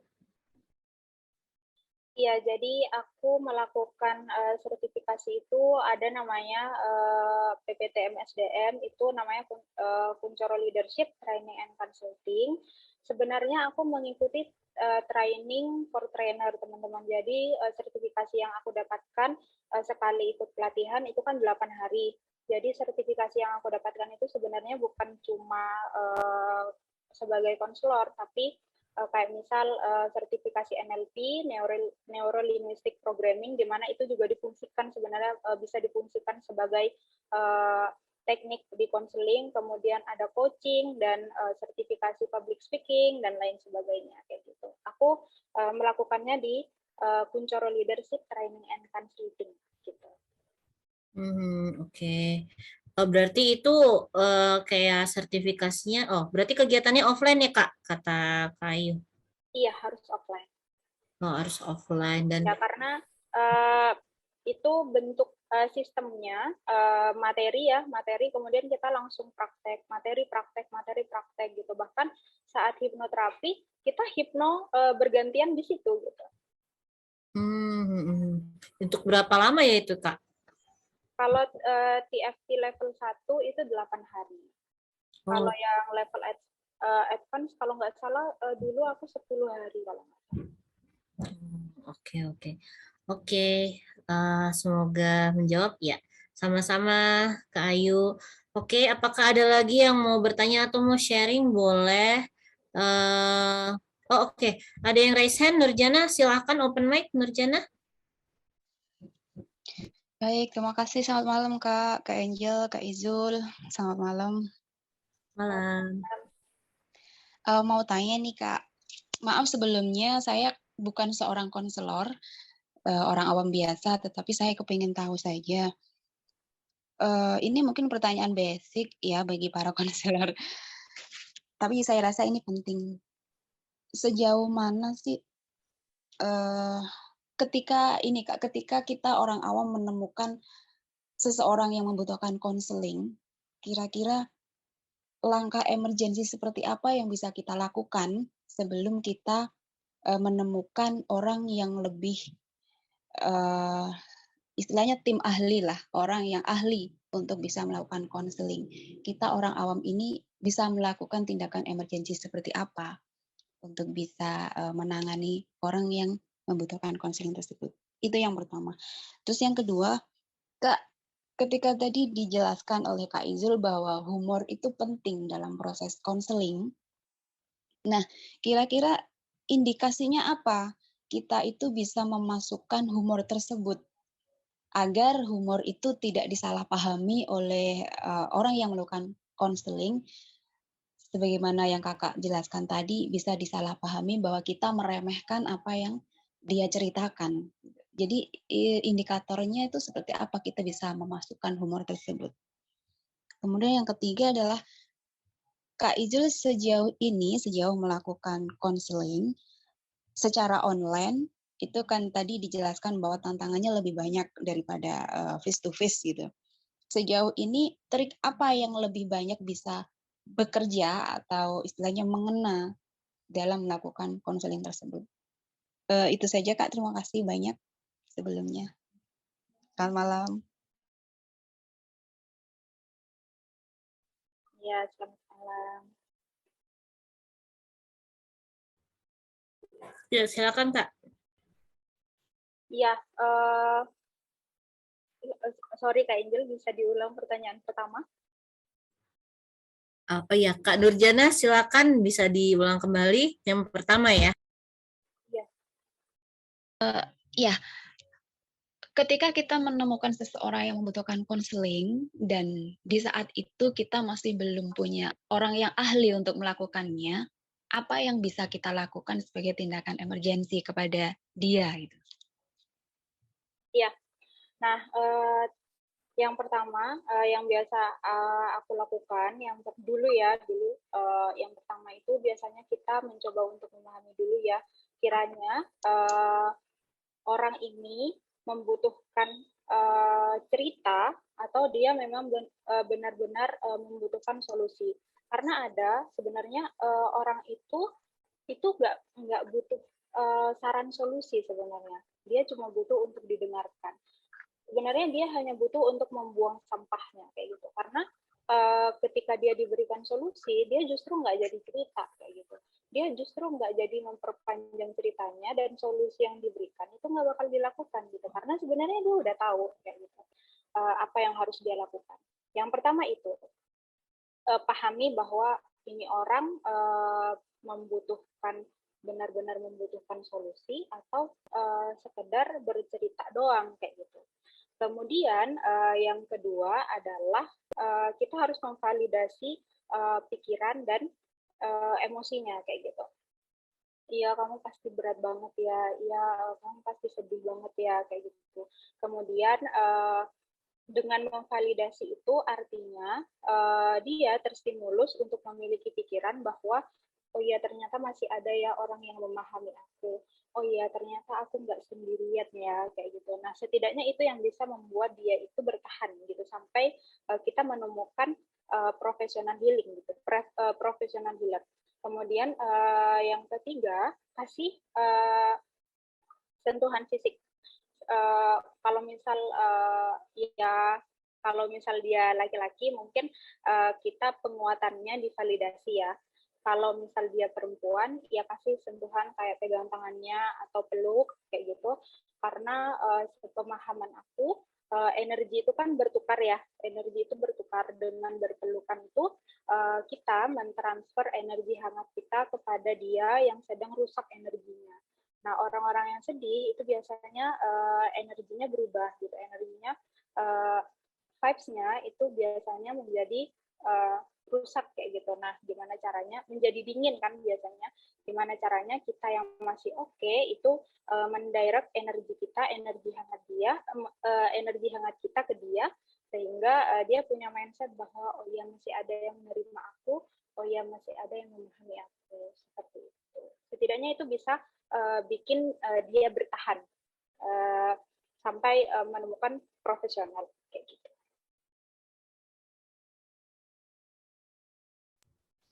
Oke. Tadi ada dua lagi, Kak. Pertanyaannya tadi apakah terdengar? Ya, kemudian yang kedua tentang humor. Hmm. Nah, gimana indikasi sebuah humor gitu bisa bisa itu bisa digunakan dan dia mengerti bahwa itu sebagai terapi atau justru dia ini ya apa namanya salah sangka kayak gitu salah persepsi. Nah, itu yang dimaksudkan di mana kita sebagai konselor harus mencari momen yang tepat kayak gitu. Sebenarnya momen yang tepat itu adalah gimana caranya kita itu melihat dia. Karena kan saat saat dia cerita dia kan biasanya naik turun ya, naik turun kayak gitu. Nah, humor itu diberikan saat dia udah bisa rileks, saat dia udah bisa mulai tenang kayak gitu. Itu bisa diberikan biasanya itu diberikan di penghujung akhir atau di awal atau benar-benar di awal kayak sebelum dia cerita kita ngelucu dulu kayak gitu atau selesai dia cerita kemudian selesai kita menimpali dia baru kita kasih humor lagi kayak gitu. Sebenarnya kalau face to face itu kita bisa kok ngebaca situasi gitu. Kebanyakan konselor aku yakin pasti bisa untuk membaca situasinya, kapan kita harus mendirect humor, kapan enggak. Kemudian humor itu banyak banget jenisnya. Aku mempelajari itu sekitar 10-an lebih humor yang bisa digunakan gitu, dimana emang kayak nggak semua humor itu bisa digunakan dalam satu kasus gitu. Kita harus pintar-pintar gitu. Jadi ngelucu aja itu kita harus belajar teman-teman gitu. Melucu aja harus dipelajari gitu, karena ya memang itu dalam dunia konseling itu tricky gitu. Tapi meskipun itu tricky, itu sangat impactful kayak gitu. Makanya worth it untuk kita mempelajari itu. Nah, untuk begitu ya, Kak Nurjana, semoga jawabanku bisa diterima. Kemudian pertanyaan yang ketiga, mohon bisa diulang, Kak, tentang trik ya, trik. Iya, tentang tantangan Kak Izul ketika melakukan konseling secara online yang tidak hal-hal yang tidak bisa dilakukan ketika melakukan konseling face to face. Sejauh ini trik apa yang sudah mampu untuk bisa bekerja atau mengena bagi orang yang melakukan konseling? Tantangan ya, tantangannya ya nggak semua trik ya. Kalau konselingnya online itu nggak semua trik bisa aku kasih. Sebenarnya ada beberapa trik yang belum aku tulis tadi di PPT-ku karena kadang itu kayak bukan tidak berfungsi, cuma indikasi untuk salah tangkap dari konsili itu biasanya lebih besar gitu. Aku nggak bisa ngebuka di sini karena pasti nanti akan panjang ya, panjang ininya ceritanya. Kemudian apa namanya tips triknya, yang penting teman-teman memposisikan diri, yang penting teman-teman netral dulu, kemudian memiliki pemahaman bahwa teman-teman itu sudah lepas dari konstruk, kemudian udah lepas dari dominasi manapun kayak gitu. Nah, baru nanti itu bisa lancar kayak gitu. Satu, teman-teman sudah dibekali sama skill yang cukup. Yang kedua, teman-teman udah dibekali sama pemahaman bahwa teman-teman itu merupakan manusia yang netral, perempuan yang netral dari doktrin apapun, kayak gitu sih kalau aku ya. Kemudian kalau skill yang belum bisa digunakan itu tergantung sama masalahnya dulu apa gitu. Karena sebenarnya semua trik itu, semua skill itu bisa untuk dipakai. Cuma yang penting kita sebagai konselornya itu paham waktunya gitu. Kayak kita aha momennya itu ada di momen yang mana kayak gitu. Balik ke konselornya lagi sih Kak sebenarnya, dan kasusnya apa. Oke, itu tadi Kak Nurjana, apakah sudah cukup menjawab? Oh, oke, ini ada lagi nih Kak Nining, nanya lagi satu lagi dong Kak, untuk menjadi konselor apakah ada syarat-syarat Kak? Mungkin Kak Izul bisa berbagi pengalamannya ketika Kak Izul mau bergabung dengan konselor perempuan berkisah, kira-kira gimana prosesnya gitu ketika bergabung Kak, silakan. Iya, sebelumnya Kak Nurjana, semisal nanti belum bisa menjawab, mungkin kita bisa diskusi ini ya, apa namanya, diskusi pribadi gitu ya. Nah, untuk menjawab Kak Nining, untuk menjadi konselor, apakah ada syarat-syarat? Kalau di PB itu harus mengikuti pelatihan konselor feminis. Tapi kalau untuk menjadi konselor yang benar-benar konselor umum, konselor profesional konselor, harus memiliki sertifikasi kayak gitu. Tapi syarat utamanya yang penting kuat. Syarat utamanya itu, yang penting kuat dan mindsetnya udah jejak gitu. Karena kebanyakan konselor itu belum siap ya, konselor yang justru setelah dia mendengarkan cerita tapi malah dia yang sedih, seperti aku dulu, itu adalah konselor yang belum siap mindsetnya kayak gitu, mindsetnya tuh belum jejak gitu, kondisinya belum netral kayak gitu. Syarat-syaratnya itu. Ya, Terima kasih Kak Izul. Iya benar. Jadi Kak Nining sebenarnya kalau untuk menjadi konselor dari perjalanan Kak Izul gitu ya, sedikit menambahkan memang kita di perempuan berkisah untuk menjadi konselor kita mendapatkan berbagai pelatihan gitu ya sebagai penguatan kapasitas. Apalagi kita konselornya berbasis etika feminis, jadi memang ada sudut pandang atau perspektif-perspektif yang kita harus bangun dulu dan kita harus latih. Kemudian mau jadi konselor juga memang harus punya jam terbang juga, berlatih terus dan itu pun yang kami lakukan di ruang aman konseling perempuan berkisah dan memang punya niat yang kuat gitu, semangat yang kuat gitu. Dan memang harus siap ya menjadi konselor itu memang harus siap karena kita akan ketemu dengan berbagai permasalahan yang nanti teman-teman atau korban kekerasan hadapi dan kita harus sudah punya mindset yang kuat, sudah punya pemahaman yang kuat gimana caranya kita menghadapinya atau memetakan masalahnya atau kita jadi temannya seperti apa gitu, kita sudah paham itu gitu. Oke, sebenarnya aku ada pertanyaan satu juga Kak Izul yang mungkin yang mewakili teman-teman konselor juga Kak Izul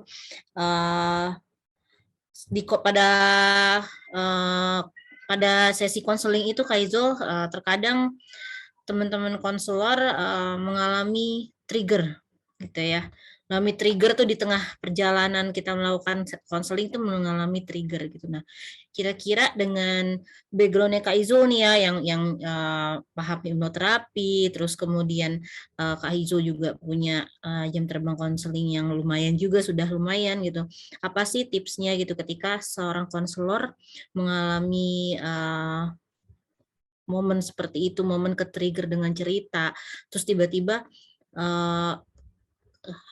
efeknya itu seperti pusing atau deg-degan atau gimana tuh gimana cara mengatasinya, dan itu munculnya tengah jalan kita lagi melakukan konseling, gimana kita biar bisa tenang gitu, itu Kak Izo. Iya, terima kasih Kak Angel. Kalau misal ternyata di tengah jalan kita tertrigger itu wajar ya, karena kita kadang misal di form cerita dari konsuli itu kayaknya ini tingkat kesulitannya cuma 5 gitu. Ternyata pas dia cerita tiba-tiba naik langsung ke 9 dan kita tertrigger itu kayak gitu. Kemudian misal pusing dan lain sebagainya. Sebenarnya ada secret mindset yang kedua yang diberikan sama mentor aku. Yang pertama itu kan tadi jadilah tempat sampah yang bolong, di mana jangan menampung sedih gitu. Yang kedua adalah mindset bahwa ini bukan masalah aku. Aku hanyalah sebuah pintu gitu. Ini bukan mindset aku, ini hanyalah pintu. Aku pernah Kak Angel, aku tertrigger itu pernah pas awal-awal sering banget aku di PB itu sering banget. Yang aku lakukan adalah yang pertama aku menetralkan diriku lagi dengan caranya itu ada yang namanya terapi nafas. Jadi kita bernafas yang dalam, kemudian sambil mensugesti diri kita dengan secret mindset itu. Dimana saat tarik nafas kemudian dihembuskan dengan sambil dalam hati aku bilang bahwa ini bukan problem aku, ini bukan problem aku, kayak gitu. Atau biasanya aku semakin meyakinkan diri dengan suara. Jadi enggak cuma di dalam hati, tapi aku benar-benar ngomong, ini bukan masalah aku, ini bukan masalah aku, ayo kembali netral, kamu hanya pintu gitu. Jadi aku benar-benar mensugesti diri, karena semisal kalau enggak kayak gitu, bukan hanya kita deg-degan, tapi kadang kita juga keringat dingin kayak gitu. Kemudian ya benar sampai pusing gitu. Karena secara tidak langsung biasnya itu sampai ke kita karena kita memvalidasi itu kayak gitu. Empati kita berlebihan kayak yang tadi aku bilang. Kita harus full empati tapi jangan full memberikan diri kita. Kenapa? Karena ketika kita full memberikan diri kita, akhirnya kita memposisikan diri benar-benar menjadi dia gitu.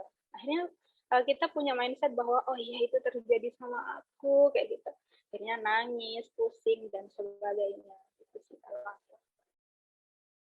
Iya betul. Akhirnya jadi kita ngerasa kayak apa yang memori-memori yang kita punya tuh kembali lagi ya. Kak Izo. Jadi kadang akhirnya kita kesulitan gitu dan kita nggak fokus untuk melakukan sesi konseling itu gitu. Oke. Eh, Kemudian satu lagi, Kak Izo mungkin bisa membantu gimana sih caranya kita itu merespon misalnya ada konseli yang merasa nggak puas gitu dengan apa ya, dia ingin sesuatu dari konseling itu gitu kan, tapi dia ketika kita mencoba memberikan apa yang dia butuhkan, tapi dia merasa nggak puas gitu. Pasti ada dong gitu kan ya momen-momen seperti itu, karena misalnya konseling ingin kita ngebantu, ingin kita benar-benar memberikan perhatian ke dia gitu dan nggak mau lepas dari kita gitu kan ya, karena kan uh, mungkin di luar sana tuh teman-teman masih berpikir kayak bahwa konselor itu bersifat mengikat gitu kan, padahal sebenarnya tidak gitu kan, karena apapun keputusan tetap harus dari konselor sendiri yang memutuskan. Tapi ketika ada konseling yang akhirnya bergantung dan dia akhirnya merasa nggak puas gitu kan dan mengungkapkannya, itu tuh gimana caranya kita menjelaskan gitu atau kita memberikan pengertian pada dia itu gimana? Iya, kadang dalam konseling itu kita nggak sengaja melakukan coaching. Jadi kita kenapa konseling itu bisa sangat bergantung sama kita? Karena tugasnya konselor itu kan mengantarkan dia ke banyak pintu. Nah, perihal dia mau memilih pintu yang mana, itu kan terserah dia. Nah, artinya di situ masih ada titik kemandirian kayak gitu. Konseli yang bergantung sama kita itu biasanya konselornya itu langsung memberikan solusi, langsung kayak ya kayak anak kecil yang ngasih makanan langsung disuapin kayak gitu. Nah, tidak ada kemandirian di situ kayak gitu. Nah, itu kenapa kita harus benar-benar membedakan antara konseling dan coaching kayak gitu. Biarkan dia memilih pintunya sendiri, kita hanya menghadirkan banyak opsi kayak gitu. Kemudian ketika dia belum puas, ya kamu rasain sendiri, rasain dulu baru ngomong nggak puas gitu. Nah, kita juga harus benar-benar bisa nge-track dia. Kamu bilang nggak puas, kamu benar-benar sudah melakukan itu atau enggak kayak gitu. Karena kan biasanya konsul itu kan terjebak sama pikirannya. Aku pasti kalau ngelakuin ini tuh masalahku nggak bakal selesai karena masalahnya aku tuh sangat berat gitu. Aku yakin ini tuh nggak bakal selesai sama apapun. Nah, kita sebagai konselor itu harus tegas dulu sama dia. Kamu sudah melakukan ini atau enggak kayak gitu. Nah, itu yang kedua itu. Yang pertama memang kita tetap harus menjaga kemandiriannya konseli, jangan sampai kita tertipu ya sama teknik kita sendiri. Kita katanya udah melakukan konseling tapi ternyata yang kita lakukan coaching gitu, sampai akhirnya dia kecanduan sama kita kayak gitu. Kemudian yang kedua itu tadi track dulu dia benar-benar melakukan apa yang kita sarankan atau tidak gitu, untuk menghindari ketidakpuasan. Tapi meskipun nggak puas itu wajar kok, karena pernah ada psikolog yang bilang sama aku, psikolog itu juga cocok-cocokan kok kayak gitu. Kayak misal aku sama Kak Angel konseling, Kak Angel memberikan aku terapi AB, kemudian aku ngerasa nggak cocok, aku udah pernah melakukan itu, kemudian sama Mbak Al misal, ternyata Mbak Al itu memberikan konseling tipe terapi yang sama A yang B, tapi ternyata aku lebih merasa berhasil melakukan itu ketika KL yang ngomong kayak gitu. Nah, itu apa ya, itu kayak kabar yang pernah aku dengar lah kayak gitu. Aku nggak tahu ya itu benar apa enggak, tapi psikologku pernah ngomong kayak gitu. Cocok-cocokan. Jadi jangan buat teman-teman mungkin yang nanti mengalami hal itu tidak puas sama kita, it's okay. Padahal kita udah merasa maksimal, it's okay. Oke, terima kasih. Oh ya, tadi kata Kak Izo, coaching dan konseling itu beda. Iya. Nah, kalau boleh tahu apa sih yang membedakan antara coaching dan konseling? Siapa tahu kalau kita tahu ini ya perbedaannya, mungkin kita bisa membuat batasan-batasan gitu selama melakukan konseling gitu. Iya, oke. Kak, sebentar ya, aku minta 1 menit sebentar. Oh, oke. Okay, wait. Teman-teman, apakah ada yang mau bertanya lagi nih? Mumpung kita masih ada waktu, kita bisa tanya banyak sama Kak Izul. Kira-kira apa? Kalau tadi sih dari penjelasannya Kak Izul udah cukup banyak ya teman-teman ya. Dan mudah-mudahan itu bisa jadi pembelajaran juga buat kita, bisa jadi catatan penting buat kita untuk improve ya, untuk improve kemampuan kita sebagai konselor, atau juga jadi pengalaman atau wawasan tambahan buat teman-teman yang ingin menjadi konselor atau belum menjadi konselor gitu, bahwa kalau proses konseling ini berjalannya kurang lebih seperti itu, yang seperti Kak Izul ceritakan gitu. Dan ternyata melakukan konseling ini ya sebagai konselor tuh butuh persiapan yang benar-benar well prepared gitu teman-teman. Nggak bisa kita hanya tiba-tiba mendadak kita mempersiapkan diri, karena memang ketika proses konseling berjalan itu kita dihadapkan dengan situasi di mana kita juga harus bisa mengkontrol diri kita gitu kan. Umpamanya tadi itu kan kayak semacam tong yang kosong gitu kan, dimasukin kalau nggak bolong dan kita dimasukin sampah ya kitanya akan overwhelming gitu, seperti itu ya. Gimana Kak Izul, apakah sudah bisa? Ya, jadi tadi perbedaan coaching dan konseling ya. Jadi memang kan ada coaching, konseling, mentoring. Nah, itu 3 hal yang berbeda gitu. Tapi terkadang hampir disamakan gitu loh. Nah, dalam kesempatan ini aku mau bertanya gitu, apa sih perbedaannya sebenarnya dari antara coaching dan konseling ini Kak itu? Ya, sepemahaman aku, kalau konseling itu kan kita fokus pada penyelesaian masalah, yang artinya kita menghadirkan banyak solusi, tapi dia mau memilih yang mana. Nah, dengan penyelesaian masalah itu, dia biasanya bisa menemukan makna hidup.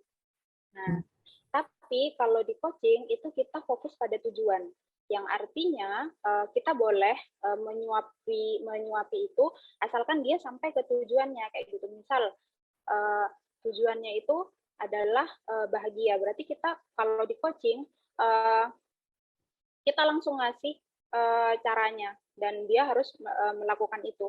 Tapi kalau di konseling, misal tujuannya adalah bahagia, berarti adalah kalau di konseling itu memang kenapa kamu nggak bahagia kayak gitu. Aku putus sama pacar, kenapa kamu putus sama pacar kamu gitu. Jadi lebih dirigidkan gitu. Pokoknya fokusnya kepada penyelesaian masalahnya sih. Kemudian bahasa pola bahasa yang kita gunakan itu biasanya direct kalau di counseling, tapi kalau di coaching itu biasanya indirect. Dan kalau di coaching itu kan biasanya kita fokusnya dengan timeline ya, tapi kan kalau di counseling kita melihat kondisi konselingnya, jadi kita nggak bisa fokus plek-plek fokus sama waktu kayak gitu. Semisal kalau di coaching dalam 1 minggu kamu harus nyampe ke step C misal, itu bisa dilakukan di coaching karena kita bisa menyuapi dia kayak gitu, kayak ini untuk mencapai ke C, ini referensi yang kamu butuhkan, tag gitu dikasih. Tapi kan kalau konseling nggak bisa.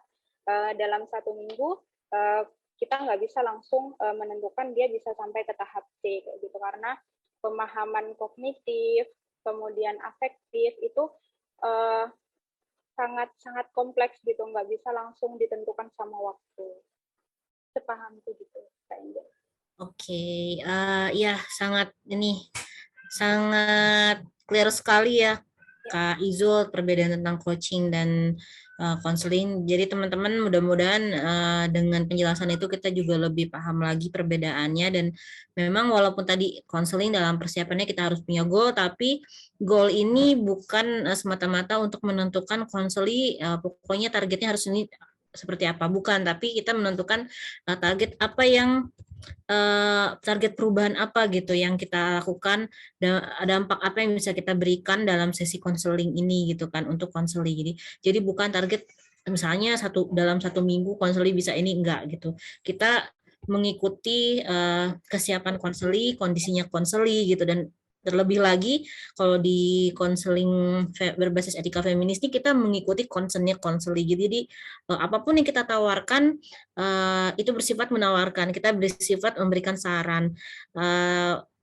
Masalah konseli sanggup, mampu, mau, ataupun merasa nyaman, itu dikembalikan lagi kepada konseling. Jadi kita nggak bisa membuat target yang ajak ya gitu ya. Harus gini, pokoknya konseli nanti minggu depan pas pertemuan selanjutnya misalnya harus gini-gini, enggak gitu. Kita memang kayak mengikuti flow-nya konseli gitu, dan kita menyesuaikan itu gitu ya, kurang lebih ya Kak Izul ya.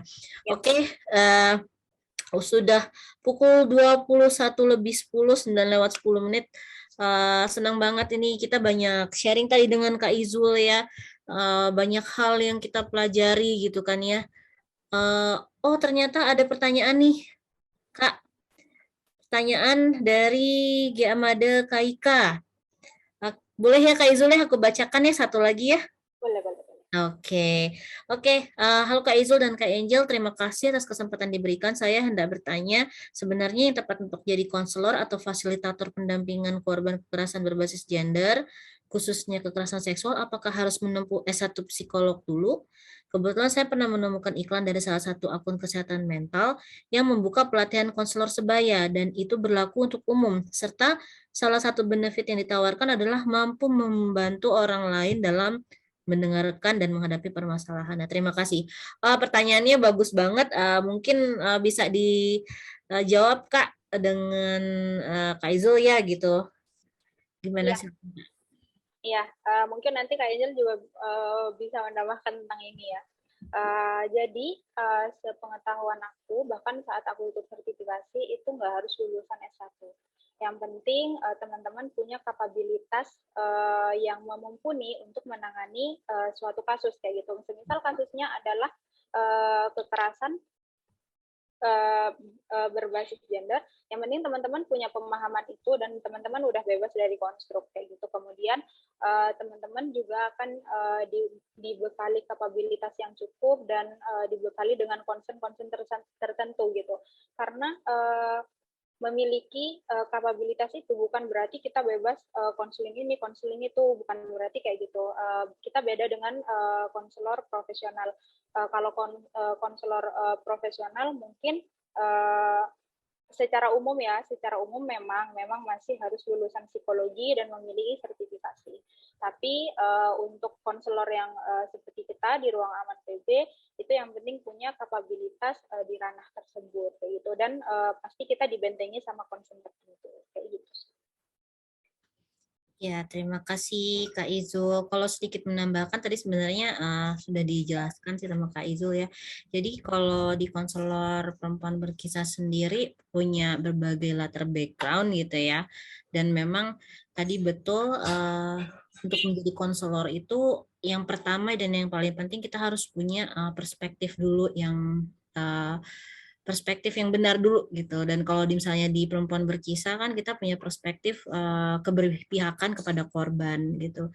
Kita juga harus juga gitu bahwa ini berangkat dari isu apa gitu, dan kita punya dorongan untuk melakukan untuk menjadi seorang konselor gitu.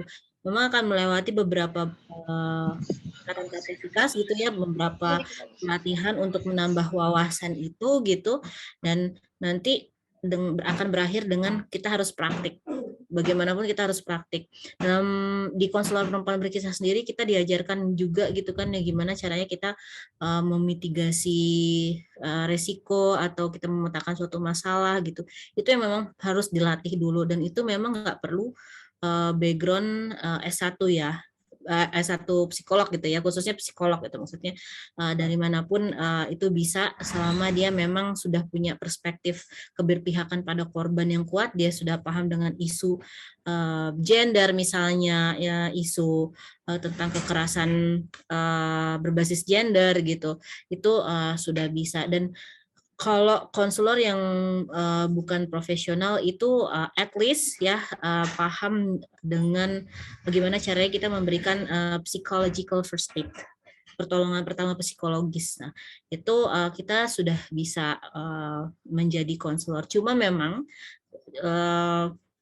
berlatih menjadi konselor tuh harus terus-menerus dan harus punya jam terbang yang cukup gitu hingga bisa ke tahap ya memang sudah ready gitu ya menjadi konselor. Di Perempuan Berkisah sendiri kami memberikan kesempatan untuk teman-teman yang baru bergabung juga untuk terus berlatih gitu ya dengan mengikuti sesi-sesi konseling sebagai pendamping gitu kan, dan nanti ketika sudah siap gitu kan untuk menjadi konselor, kami berikan dengan evaluasi ya tentunya dari tim konselor Perempuan Berkisah. Nah, nanti kita akan berikan kesempatan itu gitu. Intinya itu sih kurang lebih ya. Semoga membantu ya jawabannya ya. Oke, ya ini terakhir dari Farah. Halo Kak Izu, makasih banget buat ilmunya, sangat mantap untuk pembelajaran kita semua malam ini. Oke, terima kasih Farah. Oke teman-teman, karena sudah tidak ada pertanyaan lagi, mohon izin dulu untuk kita foto bersama ya teman-teman ya. Silakan yang mau buka kamera. Silakan. Aku tunggu 1 menit. Siapa yang mau buka kamera? Kita mau foto bareng-bareng. Oke. Oh, halo Kak Sinta. Oh, halo Kak Made Kaika ya namanya ya. Oke. Sebentar ya teman-teman. Aku mau ini dulu. Oke. Sudah semua ya? Nggak ada lagi yang dibuka ya? Oke, kita foto bersama. Siap-siap. 1, 2, 3. Nah, tunggu bentar. Ternyata ada foto nih. 1, 2, 3. Oke, sekali lagi boleh posenya yang beda, nggak apa-apa. Oke, 1, 2, 3. Oke, terima kasih teman-teman. Oke teman-teman, karena sudah tidak ada yang bertanya lagi dan kita juga sudah malam ya, jam 9.16, pukul 9.16. Mungkin di tempat teman-teman udah lebih dari jam 9. Kita akan tutup acara ngobrol santai ini. Mudah-mudahan apa yang dibagikan oleh narasumber kita pada malam hari ini bisa jadi wawasan atau insight yang bermanfaat dan juga pembelajaran dan pengetahuan yang bermanfaat untuk teman-teman konselor khususnya, dan untuk teman-teman non konselor atau yang mau jadi konselor, mudah-mudahan ini akan jadi